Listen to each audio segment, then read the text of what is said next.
Told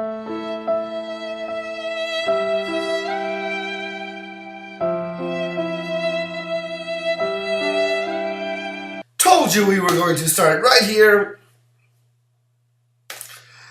Well, part 2 is starting. I see.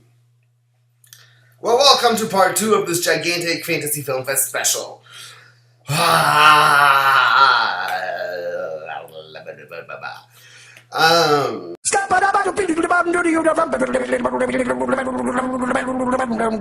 We got some great shit coming up in this episode. We have It Comes at Night, a movie I've been waiting to see for a long, long time. You people overseas in the US have seen it like 2 or 3 months ago. You know, as I keep saying, we in Germany are a bit retarded. We get our movies later. This is, by the way, an advanced screening, even.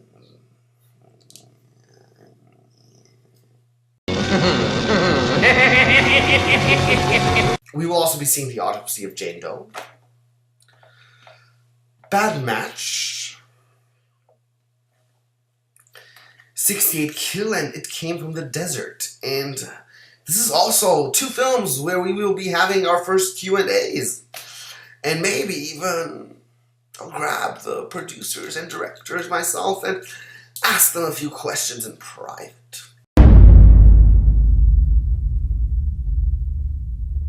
Hey, what's up? I'm Trent Haga. I'm the screenwriter of Cheap Thrills and Dead Girl and the writer-director of 68 Kill, and you're watching The Movie Void. The Movie Void. The Movie Void.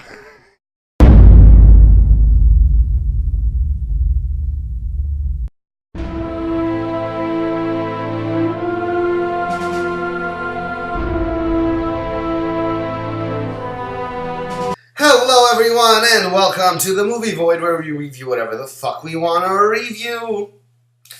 And welcome to part 2 of the Fantasy Film Fest special. As always, I'm late and gotta get going. We'll be watching It Comes at Night right away.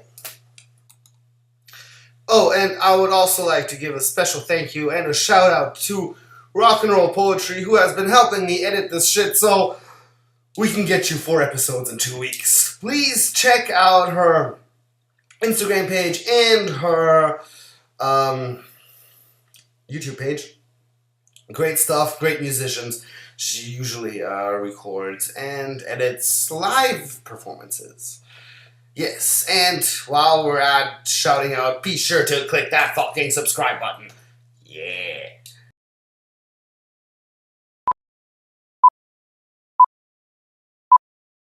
It's okay.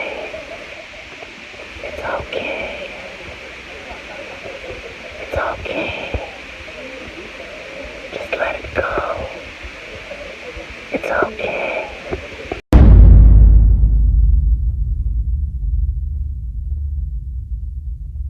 I finally saw It Comes at Night, and I've been anticipating this movie for a long, long time. It took me quite a while to see this, and I was mega anticipated and very excited in seeing this movie, and I was a little bit disappointed, I have to say.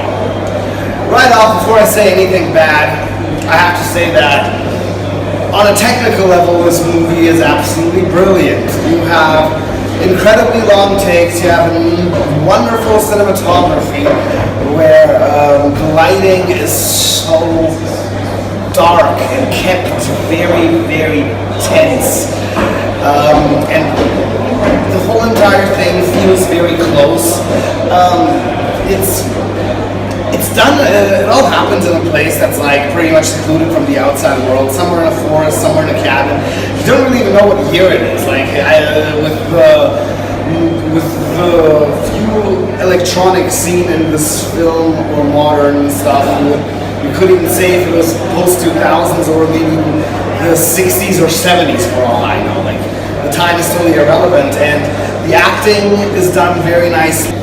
But now comes the bullshit part. We get to the plot and the directing. Thing is, what comes at night? What? It hasn't really been established.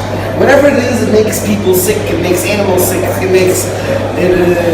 it infects people, and so on and so on. We don't know if this is some kind of an entity, we don't know if it is some kind of a disease, but it seems people get sick at night. But I would have really, really, really loved to know more about what it was, because they don't tell us. The whole entire thing, why people are getting sick, is left as open as it can be. There's like no details to it at all. The second thing that bothered me so much is the forced, depressing, serious tone. The tone is made constantly so serious and so dark that no person in the world would ever behave that way in real life. It's ridiculous. It starts ending up like unintentionally funny because they're making the tone be so unrealistically dark that there's absolutely no point in it. There's maybe like one scene where people laugh a little. It's the scene where two characters of the film are having a conversation about ice cream and cupcakes, and that is the only part one of the characters laughs. Nobody in the entire audience laughs at one single point, but like, I'm not saying that I'm not a fan of serious movies that keep a dark tone, but it has to work. It doesn't have to feel this forced. For example, you take a film like The Witch. The tone is incredibly dark throughout the entire film, and it remains like real. It doesn't come off as forced because it is kept in that traditional old setting. This is just, be serious, everybody. We want you to be serious all the time. Even with this disease, you just know people are getting sick, but how these people are getting sick or what the sickness does to somebody just stays a mystery. And keeping things so vague, keeping things so unspecific, without any detail, without any like specifications, it comes off as this vague, dull piece of nothing. I was bored as fuck. Nah, it was as a film, alright, but nothing to write home about, really, not at all. It was like, you could watch it, but there's nothing that exciting about this one, really. Rather watch a good shark movie than this.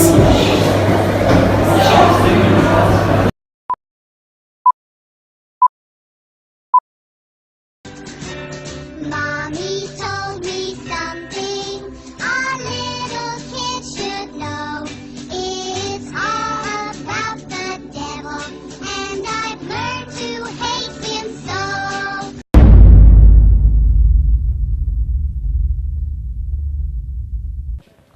The Autopsy of Jane Doe.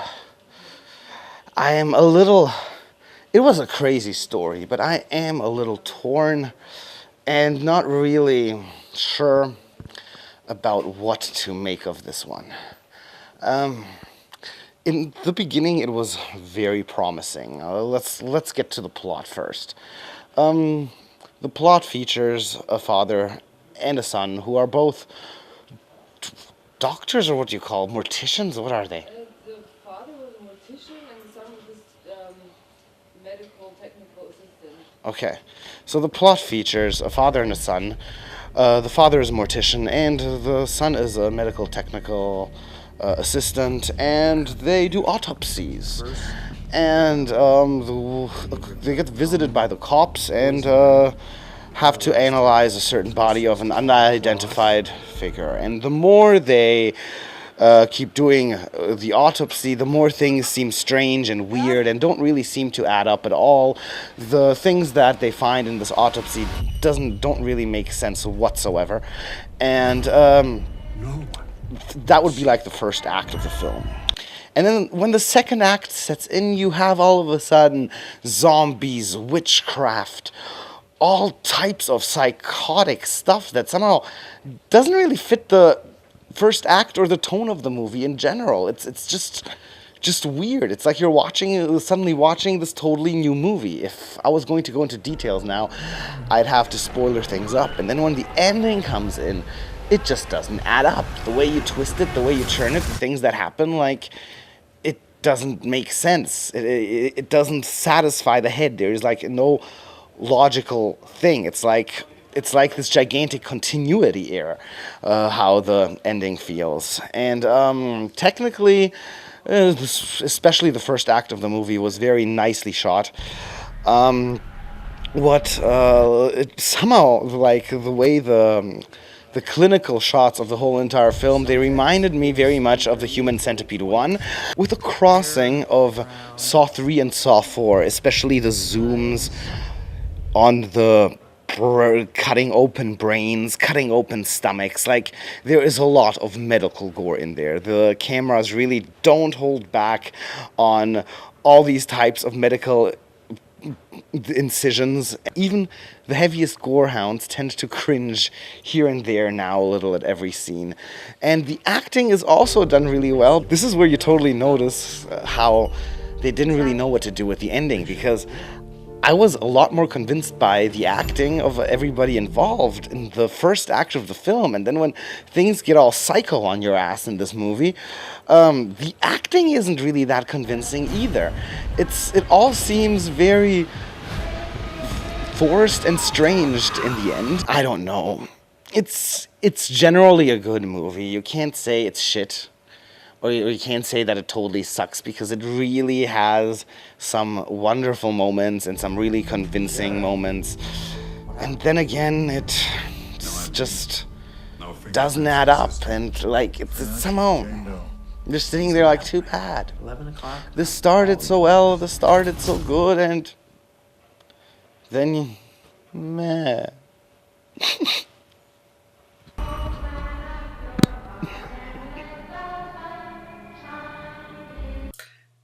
Good morning, everyone. Day 5 has suddenly crossed our way. Jesus, fuck how time flies at this festival. Tomorrow we're already going to be halfway through. Anyway, I really do not like this year's t-shirts because they remind me of the year before's t-shirt. Or was it the year before that one? No, the year before that one, 2 years ago's t-shirts. They are the exact same thing, only this guy is missing, and I like this guy, so why? Why such a boring logo this year, Fantasy Film Fest? Why? Why, Lisa? Why? I'm gonna change into Tommy gear. Much better, don't you think? Well, today is going to be a very challenging day. Because besides the film's bad match, M.F.A, we also have 68 Kill and It Came from the Desert. We will be having Q&As with producers and directors for It Came from the Desert and 68 Kill. The only problem is these Q&As and screenings happen right after each other. So if we're going to try to grab one of these for an interview ourselves, we're going to have to be very fast and think fast and react fast so we don't miss any of the films, and it's gonna be fucking tough. But first of all, before any of that happens, we're going to be watching Bad Match. So off we go, let's watch Bad Match. So here we are again. It's a rainy day in Frankfurt with a lot of sun to back it off with. I wish I had the time to capture this in a cinematographically valuable fashion. I've just been told that I've been saying the word premise wrong. I've been saying premise. It sounds a lot nicer. But okay, from now on I will be saying premise.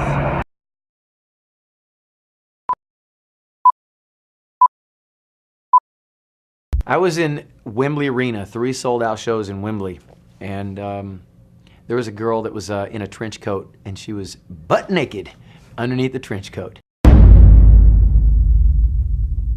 So, Bad Match is a very fun film directed and written by David Churchill, who has also written the wonderfully exciting film Cheap Thrills. This is a film about pretty much the dangers of fucking everybody you meet online, who looks pretty good, because it's about this guy. He works for this company, has actually a wonderful, happy life, until he meets this woman online and has sex with her, and then she starts stalking him and pretty much turning his life into a living hell.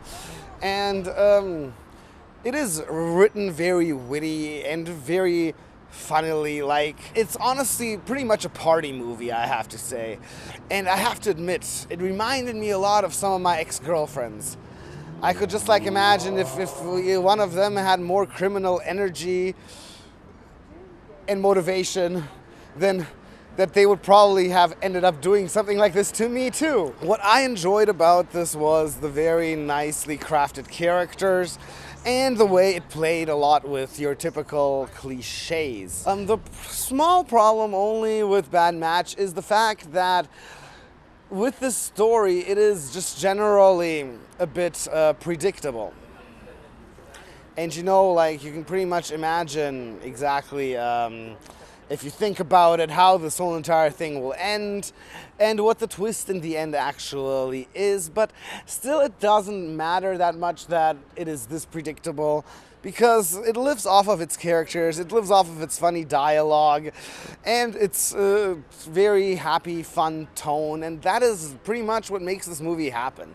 So its predictability isn't really that much of bad news, but more of a fun factor, because it's the type of movie that you can just push in your DVD player while people are around and still have a conversation while it's playing and still pretty much know what's going on. So this is actually a very entertaining flick, and I would recommend it to pretty much all of you. Check it out, it's great.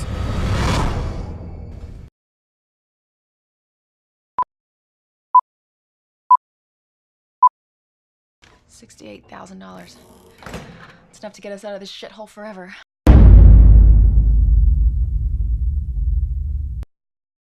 Okay, so I just saw 68 Kill, and I am here with the director, Trent HAAGA. And I gotta say, that was, you guys know how many movies I see on a regular basis. This was maybe maybe the craziest movie I've ever seen, like, especially with the plot. I was like, while I was watching it, how was I going to describe the plot to you guys in such a short time? So I got the director here, so give us a spoilerless version of the plot. I would say it is about a man who really would like to please his girl, but they're a little bit poor, and they come up with a scheme to get some money, and things just don't go quite the way you would expect them to, or he would expect them to, and craziness happens. Yeah, it's totally craziness happens, but all the way. You know, I always complain a little when the film is too predictable. As I said earlier, this film is absolutely the opposite of predictability. The second you think you figured something out, the second you think you know what's going to happen, something else happens. It's like this movie where the moment you try to think about it, comes right back to bite you in the ass, and you're like totally surprised about what's going on. I also found out that Mr. Hag here has also directed Chop, one of my favorite low-budget films. And it's also like, for anybody who knows Chop, there are a lot of parallels between the character called Chip, who is the main character of the film, played by Matthew Ray Gubler from Criminal Minds. Exactly. And I want to ask you, did you like purposely take the name Chip from Chop? Just like No. Actually, it's funny enough. That was the name of the character in the book that I based it on. But I always like Chip. The guy's name is Lance, and Chop. You know, I like these. I like to make movies about sort of kind of lovable losers in bad situations. They're like my favorite kind of movies to watch and make. You know, and I too, like you, watch a lot of movies. And you know what one of my big complaints is sort of predictability, right? Yeah. So when I get to make my own movie, and when you make your movie, I hope that it's as unpredictable as what I was trying to do too. Because I think that that's what movies need more of. It was also like the casting I found incredibly good. Thank you. Especially, like, tell us about the thing with the animals at the Q&A. I found that incredibly interesting. Yes. We shot the movie in New Orleans, Louisiana. I'm from Indiana. And there's a lot of people there that like to hunt big animals, and I wanted this house to be the house of a hunter, and I thought maybe we would get one deer head, or we could get one bear. Maybe we could rent one bear and just stick it over there and we'd be like, oh, he's a hunter. But then while we were looking for this location, I saw something on BuzzFeed, and it was about, look at this terrible house that these terrible people have got with all these dead animals in it. And I saw that it was in New Orleans, and I said, we got to see that house. So we lied to the people and made an appointment to like say we wanted to buy the house. And when we got there, we said, we don't want to buy the house. We want to shoot a movie here. And the guy had 2 alligators that he had killed. He had howler monkeys. He had a giraffe. He had a lion. This is a big role in the movie, is the lion. He's got a scene. So all these different animals there. Like he probably killed 200 animals. That's crazy. And he had them all stuffed there, which I find kind of, I'm not really into that. But I needed the location. So you had to be nice to the guy while at the same time you're thinking, ugh, who would kill a giraffe, man? Right? Yeah, that's insane. Yeah, like why? Like such a graceful creature. I know. Cinematography-wise, like the yellow colors, like.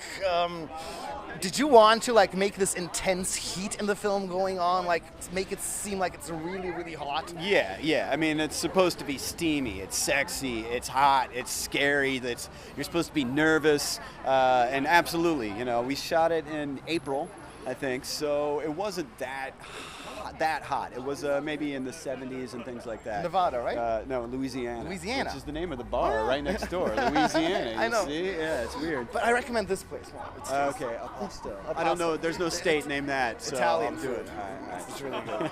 No, but great film, really Thank you, great. man. I Thank look you. so forward to seeing more of your next work. Like is something. I'm always making honestly- something, man. Also loved Cheap Thrills. Thank you. Like Cheap Thrills, Dead Girl. I don't know if you've seen that. I've one seen or it. not. I've seen that. That's what I like the least. You like from the it, I least, gotta say. okay, I like cool, the least. cool. It was a little. It reminded me of other films I've seen, and they were executed a little bit better. Right. Don't mean like to rain on the Hey, parade whoa! because Listen, you get to have this opinion. It's totally fine. Yeah, That's what making art is all you about. have 3 movies that honestly belong like in my top, in like. So you can't hit them all out of the park, and Yeah. that's all right, man. Yeah, and I really loved 68 Kill. Thank Totally. you. Thank you very much. It was Thank you. honestly awesome. Thank you. Yeah. I really appreciate that, man. I mean, when you make these kind of movies, these are very particular. I know they're not for everybody. I know that most people aren't going to get it or like it or whatever, but there's somebody out there that when I make these movies, I'm like, that guy's going to get it. And I think I met that guy. Yeah, I loved it. I loved it. Awesome, Absolutely awesome. loved it. Well, thanks, man. Thank you. I will keep making them if you keep reviewing them. Oh, Okay? I will keep reviewing them. Trust All me. right.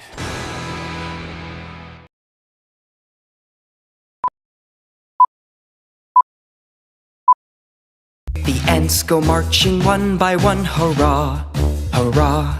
The ants go marching one by one, hurrah, hurrah. I just saw it came from the desert, and I have a new movie I have to show to friends when we smoke a lot of weed and just want to see some freaky creature films. It is a funky story about 2 brothers going to a party in the desert and then suddenly discovering this little cave where there's this experimentation facility which has a bunch of giant ants, and that is how the movie starts, and it is just like one of your classical creature features in the style of things like They Live or Eight-Legged Freaks, Starship Troopers, that kind of a thing. And it is totally fun because unlike the sci-fi films that have pretty much forced comedy, this has like this genuine stoner buddy comedy humor going out throughout the entire thing. You feel Bill and Ted's Excellent Adventure all over this. You feel Wayne's World all over this. This is that kind of a buddy movie, and it really is fun to watch. Like, this is the popcorn flick you want playing at your stoner party. It is absolutely hilarious on all sides. The effects do their job. You sometimes tend to see a bit of fake-looking CGI, but it doesn't matter in a film like this because it really is just about the fun here. At the Q&A, when the director was asked about the somewhat wooden acting. He said that the actors did a good job, but he wanted them to act that way to keep the spirit of this type of a film going on. And this is really, really fun. Like, this is a movie you want playing at your party. This is something your friends will talk about, especially the sci-fi and action freaks, especially the stoners. This is a really, really fun movie. You should really check it out. It's also cinematography. The deserts, there's beautiful wide shots of the deserts. Everything is held in these crisp, bright colors. It is just exactly what you'd expect from a film about a bunch of giant ants. Just a lot better than the things you see on the Sci-Fi Channel. And I gotta admit, this is the best creature feature that I've seen since Big Ass Spider in 2014. Thank you.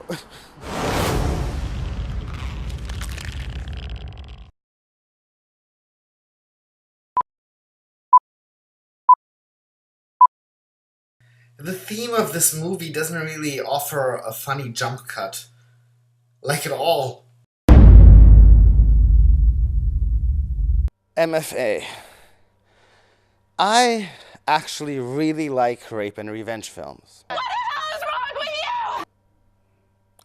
My favorite ones were 2010's I Spit on Your Grave and Wes Craven's Last House on the Left.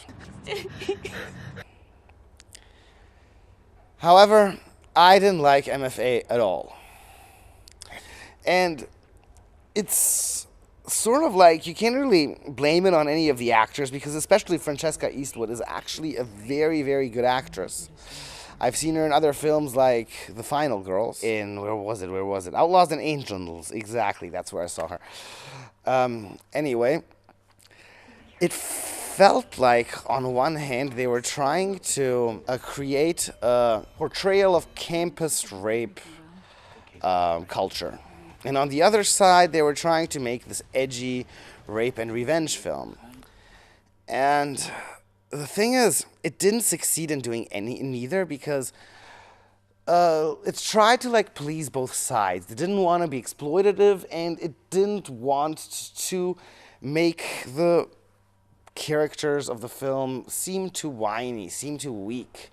But what it did was, by doing that, is like, it didn't really satisfy anyone or anything with the entire concept of everything. Since it tried to, on one hand, satisfy the rape and revenge culture, and on the other side, try to make this sincere look at campus rape culture, the characters didn't seem to feel anything. And because these characters didn't seem to feel anything, you didn't feel anything for the characters. You couldn't really identify with anyone. Like, I didn't care for anyone at all. And since, like, as I said before, Francesca Eastwood is a good actress, and the fact that she seemed like a bad actress in this film, like, totally gave you the feeling the director didn't have an idea what she was going for at all. And it somehow felt like somebody was trying to take a shit and failed. I'm having problems with constipation. And I don't want to like sound sexist or something by saying that I was missing the exploitativeness of this, but I was either missing more the exploitative feeling of it or more sincerity, and I got none of this. And at times it really felt like a bad Lifetime movie. Not even a good Lifetime movie where you take a laugh because everybody's acting so pathetic, but it felt like somebody failed at making a Lifetime movie. It didn't say anything at all. It tried to convey so much meaning, but ended up saying nothing. So I'm disappointed. And I know this is a sensitive topic, so I'm talking about a movie, not making any statements about rape culture, so keep that in mind. And tonight was a heavy night. I'm going off. Goodbye. Hi guys, I slept in. Fuck. So if you were wondering why part 1 didn't show up as early as I wanted it to, yeah, because yesterday night was one heavy load of a night. It was simply amazing, if you do recall. The things we saw, 68 Kill, It Came from the Desert, 2 really, really amazing movies. Also, Bad Match was total fun. Today we will be doing Game of Death, Killing Ground, and Fashionista. So, I will crawl to the movies with all my last energy. It's a little sad today because today we're hitting halftime. It's the 6th day.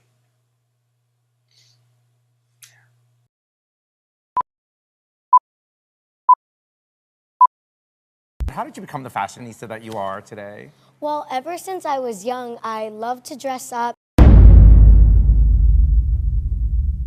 So, I just saw Fashionista. Fashionista is a film by Simon Rumley, who has also done Red, White, and Blue, and produced by Bob Portal, who has also produced 2 of the films we saw yesterday, which would be It Came from the Desert and 68 Kill.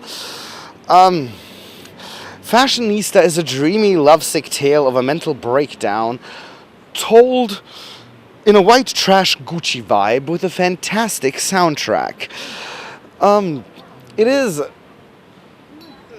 a story about a girl named Amanda who's married to a guy called Eric, and they have their own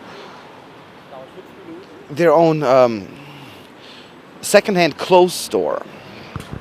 And the story starts in with her addiction to clothes, and that is shown very nicely, especially with this great soundtrack that goes really through all sorts of genres, but still manages to keep the same tone flowing throughout the whole thing. So the soundtrack is maybe the best thing of the entire film, next to the great performances of the actors, which is incredibly nice. But the thing is, at the beginning, especially in the beginning, you get her clothes addiction is very nicely shown by really making the fabrics of the clothes have a louder sound than they actually would in real life.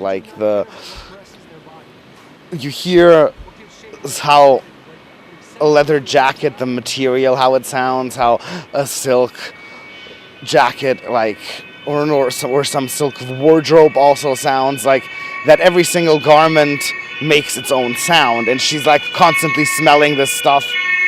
Jesus fucking Christ, shut up!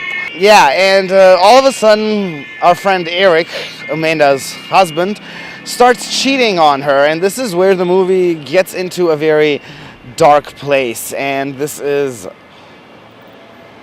also the darkness where the second act sets in. The second act of the film really sets in where Amanda catches her husband cheating. They start tossing around the chronology between the second act and the third act of the film constantly throughout. So you're constantly getting hinted at what is going to be happening, but don't really know if it happened already or if it's going to happen. So the film likes to play around with the events that happen and in the order the events happen. Generally very nice. It feels partially sometimes a bit too long, but it still does its job very well. So this is if you're looking for something darker, looking for a movie that is more independent, that doesn't really want to do anything else but get its message across and show its art style, and doesn't really concern itself that much about how it will financially succeed at the box office, then this is for you. It is a very artsy, dark, meaningful little film. So yeah, it was pretty alright.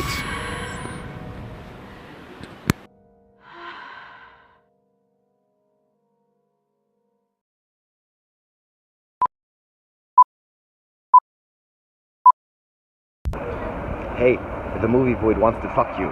Get your ass over here. I just saw Game of Death by Sebastian Landry and Laurence Moret-Lagasse. Two people I've never heard of before, but they seem to have made some films before too.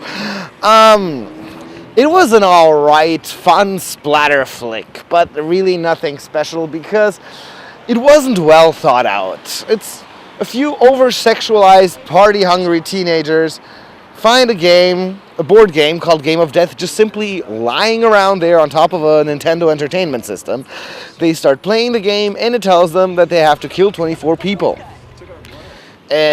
Otherwise, their heads will start exploding.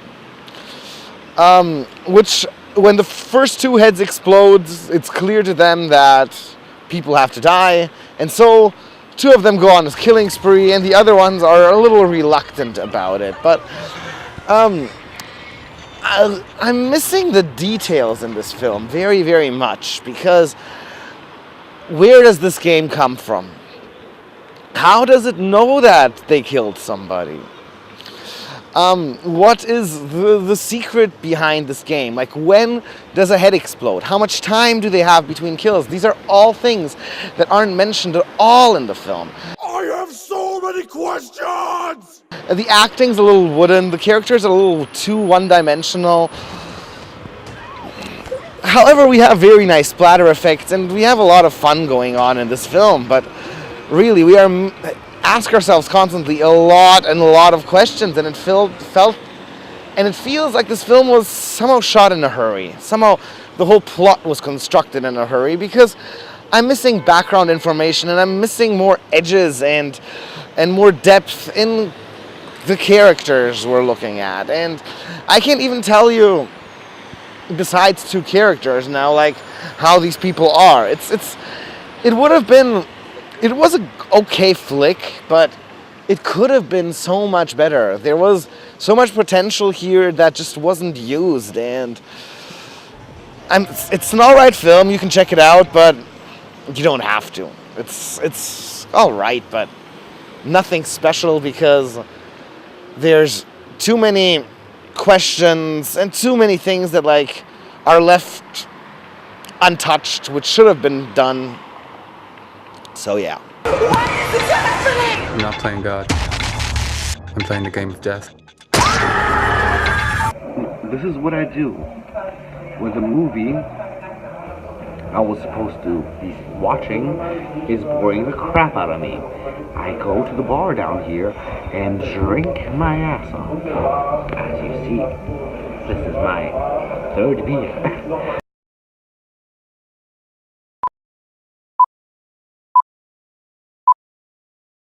I'm gonna review something too. I just saw Killing Ground, and boy, are my arms tired.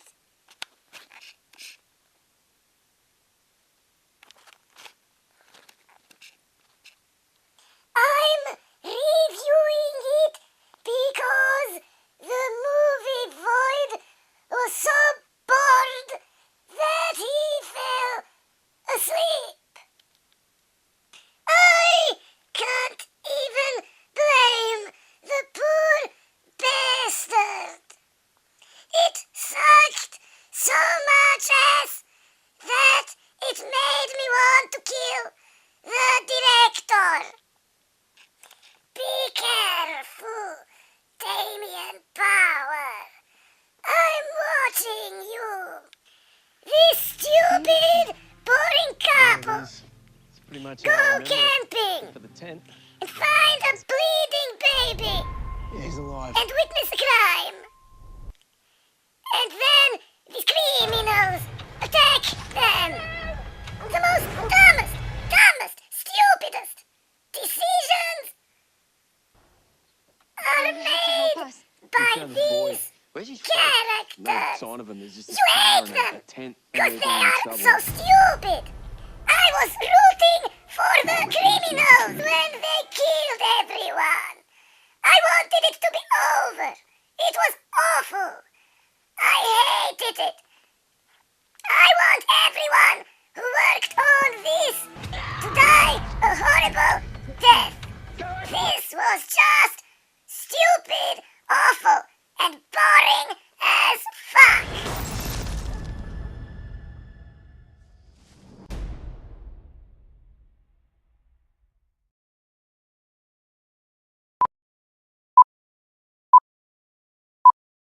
I'm going to see Night of the Virgin now, and it's been a while since somebody gave me a puke bag before I went to see a film.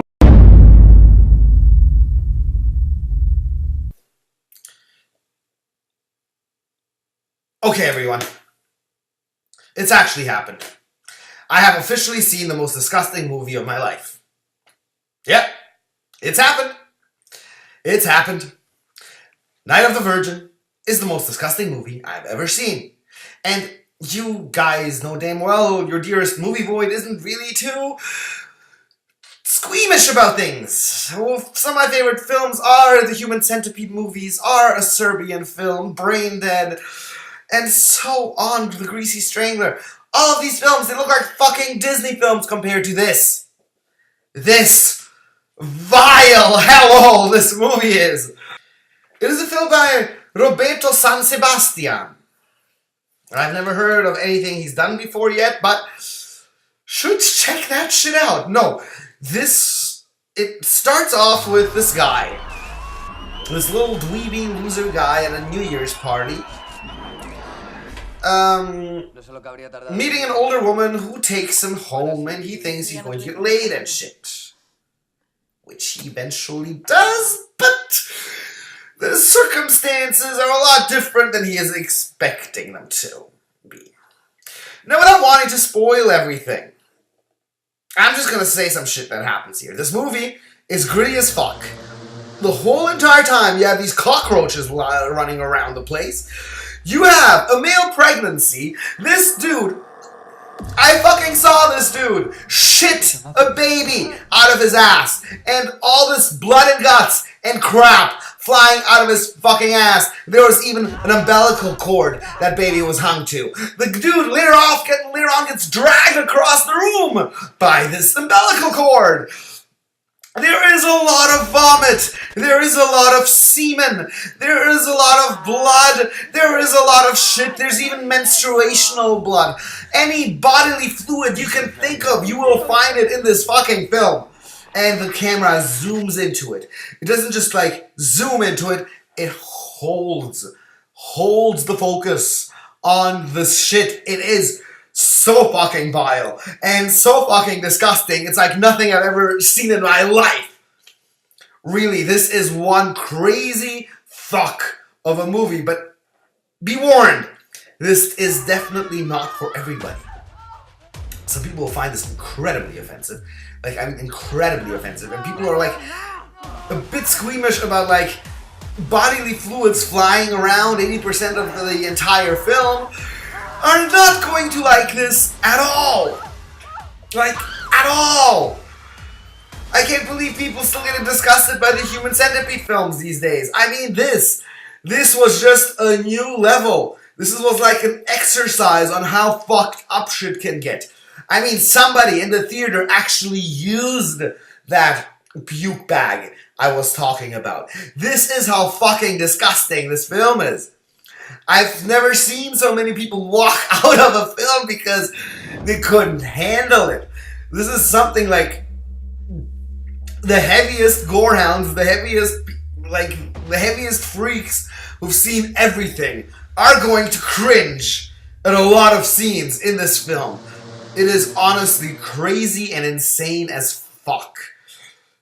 And okay, somebody might say, okay, what about that one movie whose title I'm not going to mention because it's fucking Voldemort in my eyes. I gave 0 out of 10 points. That was also so disgusting. Why didn't I like that? No, that wasn't even like... That was like maybe the level of Greasy Strangler and Centipede films, but it didn't have a story. It was selling itself as a little art film. No, this one, in all its disgust and all its bullshit, it actually has a linear story that makes perfect sense. So, If you really wanna watch some really fucked up, sick shit, Night of the Virgin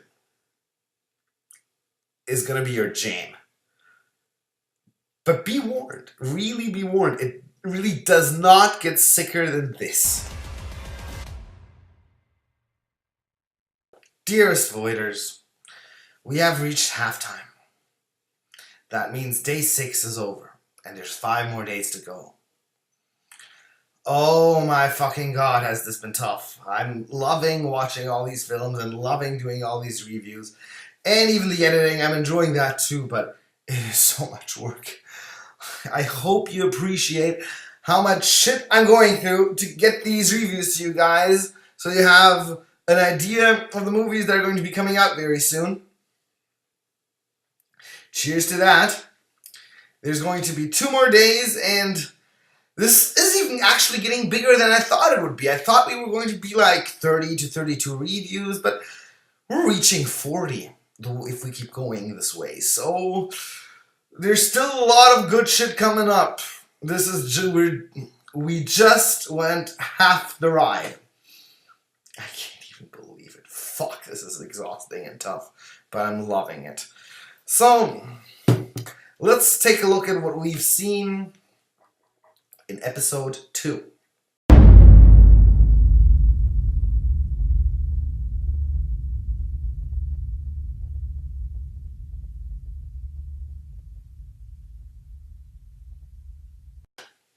So yeah, this will be it for you for now. You guys will see me when you see me, and that will be tomorrow, for fuck's sake. And we still have half the way to go. So let's go. Pop, pop, pop music. Pop, pop, pop music. Pop, pop, pop music. Pop, pop, pop music. Pop, pop, pop music.